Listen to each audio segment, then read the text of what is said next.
Hello বন্ধুরা, মৈনাক চলে এলাম নতুন একটা ভিডিওতে। আজকের এই ভিডিওতে রিভিউ করব যত কাণ্ড কলকাতাতেই, যে ছবিটা আমি সবেমাত্র জি5 থেকে দেখলাম।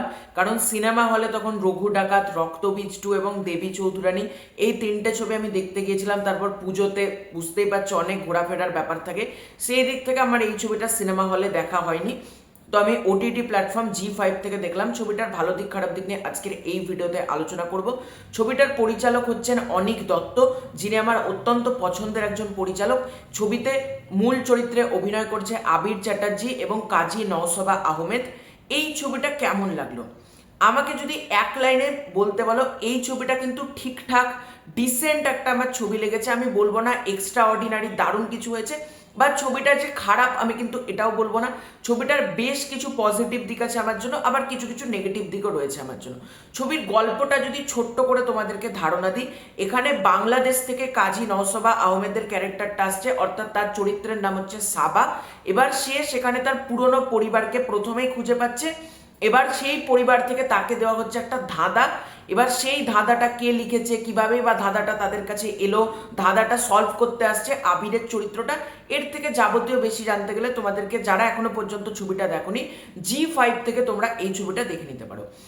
এর প্রথম পজিটিভ দিক হচ্ছে অনিক দত্তর হিউমার। এই ছবিতে অনিক দত্ত যেরকমভাবে ফেলুদাকে ট্রিবিউট জানিয়েছে, আমি একটা কথা বলবো, জোর জবস্তি কিন্তু ফেলুদার অ্যাঙ্গেল গল্পের মধ্যে নেই। কিন্তু যখন যখন ফেলুদাকে এই গল্পের মধ্যে ট্রিবিউট জানানো হয়েছে, সেটা কিন্তু ডেফিনেটলি ভালো। এবং ফ্রেন্ড কমিউনিকেশন অর্থাৎ ফিরদৌসুল হাসান, তারা যে ছবিগুলো বানায় তাদের ছবির কিন্তু মেকিং খুব ভালো হয়। এই ছবির কিন্তু মেকিং প্রচণ্ড ভালো। একটা পুরোনো দিনের অ্যাঙ্গেল অর্থাৎ জাজ ক্লাব, নাইট ক্লাবের যে অ্যাঙ্গেলগুলো দেখানো হয়েছে, সেখানে একটা রেট্রো ভাইবস রাখা হয়েছে। আবার বর্তমান দিনের যেটা, সেখানে আর এক রকম ভাইবস দেখানো হচ্ছে। এবং কালার যে প্যালেট, সেটা সম্পূর্ণ আলাদা। সেটা কিন্তু দুটো টাইম লাইনকে ডিফারেন্ট করতে খুব ভালো লাগছে। এবং মানে কাজটা কিন্তু মানে মেকিং ওয়াইজ খুব ভালো।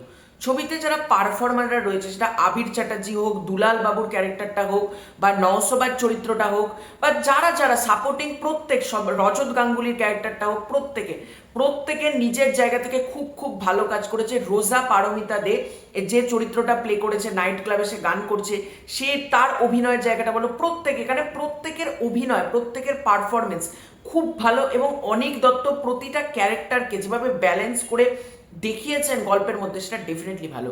ছবিটা 2 ঘন্টার ছবি, যেহেতু তোমাদেরকে কিন্তু কোনো জায়গায় বোর ফিল করাবে না। ছবিটা কিন্তু টান টান উত্তেজনাপূর্ণ একটা ছবি। এবং বাঙালি যারা অডিয়েন্স, তারা যেহেতু গোয়েন্দা গল্প দেখতে পছন্দ করে, তাদের কিন্তু এই ছবিটা ভালো লাগবে। ছবিতে ডায়লগের কাজ, ছবিতে বেশ কিছু সংলাপ রয়েছে, এবং ধাঁধাটা, বিশেষ করে ধাঁধাটা কিন্তু প্রচণ্ড ইন্টারেস্টিং। ছবির ফার্স্ট হাফ যেভাবে স্টার্ট হয়, এবং ফার্স্ট হাফ এতটা এঙ্গেজিং, এতটা টাইট না, মানে ছবির প্রথম 1 ঘন্টা তোমাদেরকে কিন্তু দারুণ লাগবে, এটুকু বলতে পারি। প্রথম 1 ঘন্টা এই ছবি সলিড, এবং প্রথম হাফটা কিন্তু দারুণ।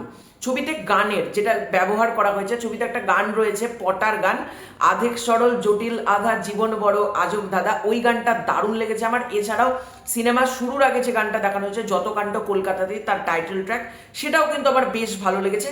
ছবিতে ব্যাকগ্রাউন্ড মিউজিকের কাজ দারুণ। ছবিটা সাউন্ডেড ছবি, ছবিটা টেকনিক্যাল ডিপার্টমেন্ট ছবিটার খুব ভালো।